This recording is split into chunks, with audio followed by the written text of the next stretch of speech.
No, well, with the bylaws, we did not vote on it. We did have a discussion and we had recommendations. And the big thing with the bylaws was to, if a partial requirements member would get a board seat, and at what percent would Tri-State allow a partial requirement to go? Right now, it's at 50%. And the recommendation, and it wasn't unanimous by any means, but it did pass that we would recommend that it stays at 50%, and a partial requirements member does get to keep the board seat. And full voting rights. That's right, with full voting rights. Again, that was not unanimous. There was some pushback on that, and you'll probably see that at the meeting as well. Okay. And then as far as the, what was the other one? The articles of incorporation. We did see that, and what happened, there was a vote on that because that is a vote of the board as well as the membership. Mm-hmm. And I abstained. I thought it was a good move for Tri-State. I did not know if it was a good move for LPEA because I don't know the strategy. I don't know how that ties in. So I abstained from that vote. It did pass. The only person that was against it was the United rep. I will get that language to you. I do have that language somewhere, and I'll get that to you as soon as I can. Great. Anything you have or see, and of course I'll reach out to them too to get what they're proposing, and anything you send along would be much appreciated. And that meeting is still set for the member meetings of December 8th. Is that still right? That's true. And I guess I'd ask Jessica if you got a notice on that, because I thought it was going to be sent out last week. Yeah, I don't remember seeing it, but I'm getting a lot of emails from them, so I'll go back and look through. Okay. All right, and I would guess that who our representative is, which is Bob, should have got that too, but I'll follow up as well on that. Yeah, I don't think I've seen it yet. I keep keeping an eye out, but any help there would be much appreciated. You got it.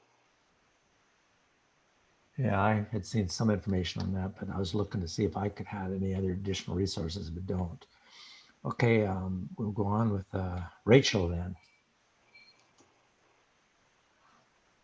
Yeah, I had a couple other questions related to other reports. So if anyone else has Tri-State, they can go first.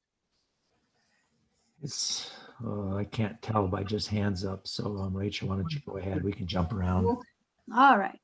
One was just on the fast track piece. Tim, it mentions you all discussed obstacles to deployment. And is that something you're able to just put in a quick synopsis and share with us?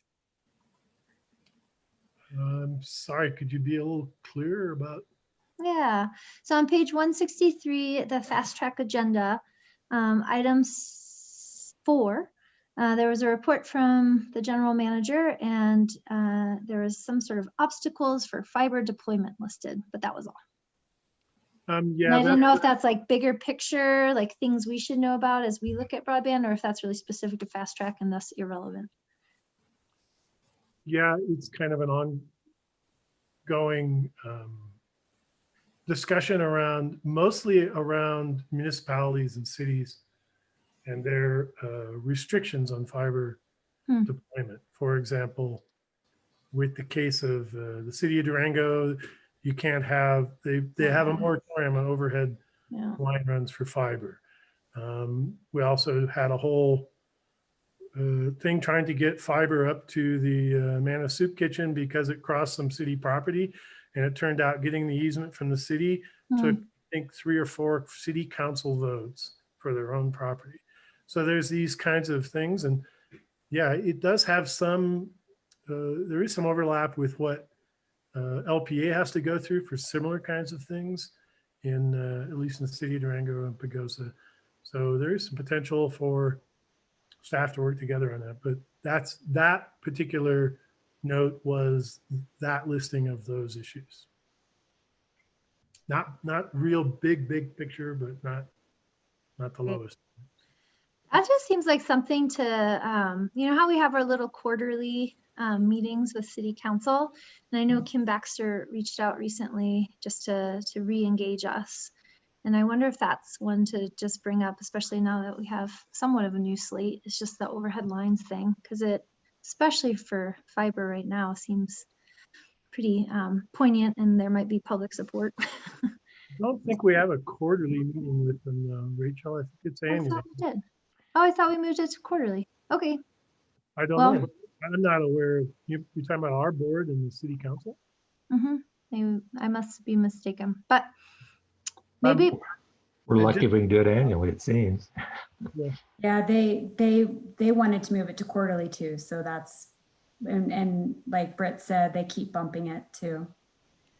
I will say that I spoke directly with 2 different city councilors about this, and asked them to do a review of because these are staff promulgated policies, not directed by the council. And I asked them to look at that as to whether or not that was in conflict with some of their other economic development goals, but not much came out of it. So I agree with you. That would be a good idea. If we have an opportunity, we could bring some of those up, and I'd be happy to do that. Thanks. Awesome, thank you. And then my second comment was just a really fast note, but I saw there were like 2 groups that had international energy projects. It was the CEEI group, and then some group going to Bolivia, CREA. And I always say this, but you know, maybe it's been considered, maybe it's not, but potentially next time international travel comes up, is there an opportunity to look at our neighbors next door and perhaps look at Nov18, who really struggles with electrification? Can I add a point to that, please? Yes, This year, what happened is that trip did get canceled, Rachel. So that money went into a fund to help with the fires that happened with 3 of the different co-ops in Colorado. So $50,000 went into that fund. It was matched by Tri-State just yesterday or the day before, so it has 100,000. And then it will be given to the co-ops on a matching basis. And so that's where those funds went this year, just so you know. okay, but again, Rachel's pointed out, and I'll reiterate it for our CRA rep and our Tri-State rep, we can discuss it further, but if you ever get an opportunity to suggest sometime rather than going and helping a foreign nation, they should help our neighboring reservations. We're closer to them than perhaps a lot of other co-ops, but I agree with her. Okay, Holly Metzler, go ahead. Great, thank you, Britt. For Western United, we did not have a board meeting since our last board meeting, but the financials are included in the board packet. CREA did have a meeting, and they have a lot of focus going on wildfire and how to streamline easement protections and stuff like that to be able to mitigate wildfire risk. Obviously, it's a pretty big deal up in northern Colorado this year. That is also the fund that you were asking about, Rachel. That was set to go to Bolivia, but that was voted on by the board to be sent to the fund that Kohler was talking about. There was one other thing that I wanted to mention in regard to some of the trainings that I have been going to. And I recently took the 930 ethics and governance class there that we were talking about diversity.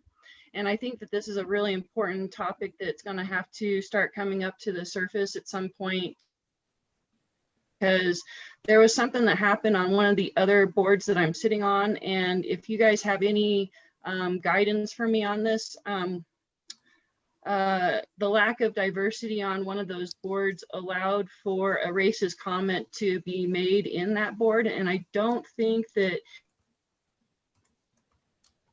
diversity allows for that to happen.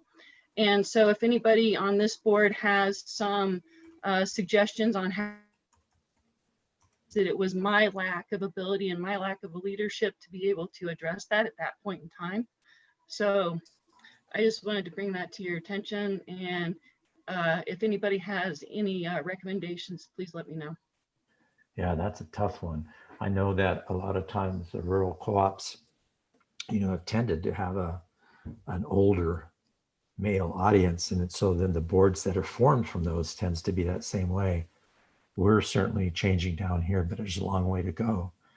So if anybody's got any comments or wishes to discuss with Holly further on that, please get in touch with her. And Nadine, I think I'm kind of looking at you in a sense. Okay. I wanted to talk to Nadine, but you know, I gotta be having those boundaries and stuff, so. Yeah, that's true. And I shouldn't just point at Nadine either. I should, of course, go through Jessica, but I did anyway. I'm sorry. No, we Okay. would love it. Yeah, we can work on that. We can help. Okay, appreciate that. Bob Lynch, you're up. Bob, unmute and go ahead. Sorry, I just didn't lower my hand. I already asked my question. Thank you. All right. And then I've got Kohler with a hand still up. So I have a couple questions. First one is on Roundup. And I noticed that last couple of months, we've been losing participants. And this last month, we also lost, I think it was 4 or 5 of the Roundup Plus. I just wonder if you're getting a feel for why that might be. I hate to see it when it drops off. So just wondering if there was a feel for it. Yeah, I mean, we've noticed that too. I don't have the latest financial in front of me. I think we got a little pickup too. I think the money hasn't dropped a lot. We just don't have any idea why that occurs without being able to talk to those people directly. You know, we have been, before the COVID thing set in, we were talking about trying to fire up a little marketing to try to sell this to the members, but then COVID came and that's kind of fallen by the wayside. So I guess that's something we can bring up at our next meeting and see where we want to go with that. I don't know if Kirsten has any thoughts on that. I would also just say that I think it's one of the easiest ways to donate. It does help the COVID. So if that could be added to marketing somehow, I do see things on it, but I just hate to see it drop. My second question was for Western United. I understand that the cable cutting operation that they're going to do, that the equipment kind of got like some kind of a scam happening or something, and so that's not going forward. Is that correct? Holly? Kohler, I don't have a definitive answer on that right now. I'm sorry. I will find out for you and email the board on that. Thank you. That's all I have.